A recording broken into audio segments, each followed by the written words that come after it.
ಸಬಿಹಾ ಭೂಮಿಗೌಡ, ಸಮತಾ ಅಧ್ಯಯನ ಕೇಂದ್ರ ಇದರಲ್ಲಿ ಅಧ್ಯಕ್ಷಳಾಗಿದ್ದೀನಿ. ಮತ್ತು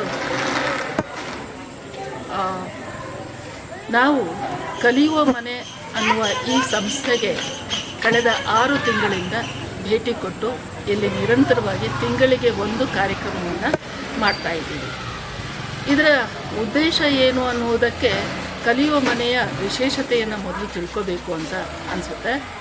ಈ ಶಾಲೆಯಲ್ಲಿ ಅಸಾಂಪ್ರದಾಯಿಕವಾದಂಥ ಶಿಕ್ಷಣ ಪದ್ಧತಿ ಇದೆ.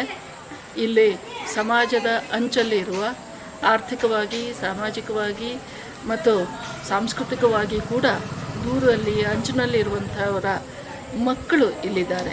ಅಂದರೆ ಸಿಂಗಲ್ ಪೇರೆಂಟ್ಸ್ನ ಮಕ್ಕಳಿದ್ದಾರೆ. ಕೆಲವೊಮ್ಮೆ ಹೆತ್ತವರು ಇದ್ದರೂ ಕೂಡ ಮಕ್ಕಳನ್ನು ಸಾಕುವುದಕ್ಕೆ ಸಾಧ್ಯ ಇಲ್ಲದಂಥ ಪರಿಸ್ಥಿತಿಯಲ್ಲಿ ಮಕ್ಕಳನ್ನು ಇಲ್ಲಿಗೆ ಕಳಿಸ್ತಾರೆ ಅನ್ನೋದು ನಮಗೆ ಗೊತ್ತಾಯಿತು. ಸದ್ಯಕ್ಕೆ 100 ಜನ ಇಲ್ಲಿದ್ದಾರೆ. ಇದರ ಬಗ್ಗೆ ಮೊದಲು ತಿಳ್ಕೊಂಡಾಗ ನಾವು ಏನು ಮಾಡಬಹುದು ಅಂತ ಯೋಚನೆ ಮಾಡಿದ್ವಿ. ಇದಕ್ಕೆ ನಮಗೆ ಲಯನ್ಸ್ ಕ್ಲಬ್ನ ಗೆಳತಿ ವಿಜಯರಾವ್ ಅವರು ಒಂದು ನಿಮಿತ್ತ ಆದರು ಅನ್ನೋದನ್ನು ಕೂಡ ಇಲ್ಲಿ ನೆನಪಿಸ್ಕೊಳ್ಬೇಕು.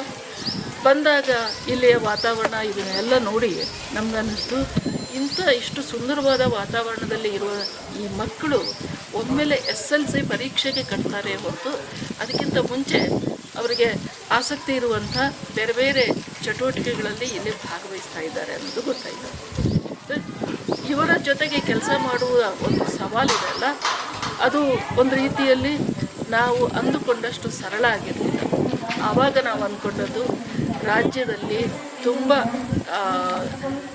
ತುಂಬ ಸಂಸ್ಥೆಗಳಿಗೆ ತರಬೇತಿ ನೀಡುವವರಾದಂಥ ತರಬೇತಿ ಸಂಪನ್ಮೂಲ ವ್ಯಕ್ತಿಯಾದಂಥ ವಾಣಿ ಪೆರಿಯಡಿಯವರ ಹತ್ರ ನಾವು ಮಾತಾಡಿ ಅವರ ತಂಡವನ್ನು ಇಲ್ಲಿಗೆ ಕರೆಸಿದ್ವಿ. ಇಲ್ಲಿ ಮೊದಲು ಆ ಮಕ್ಕಳು ಸಾಮಾಜಿಕವಾಗಿ ಎಲ್ಲರ ಜೊತೆಗೆ ಬೆರೆಯುವುದಕ್ಕೆ ಒಂದು ವಾತಾವರಣ ಬೇಕಿತ್ತು.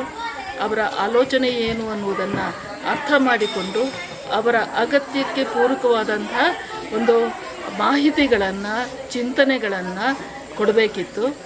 ಹಾಗೂ ಅವರು ಓದುವುದರಲ್ಲಿ, ಬರೆಯುವುದರಲ್ಲಿ ಆಸಕ್ತಿಯನ್ನು ತಾಳುವಂಥ ಒಂದು ಅವಶ್ಯಕತೆ ಇತ್ತು.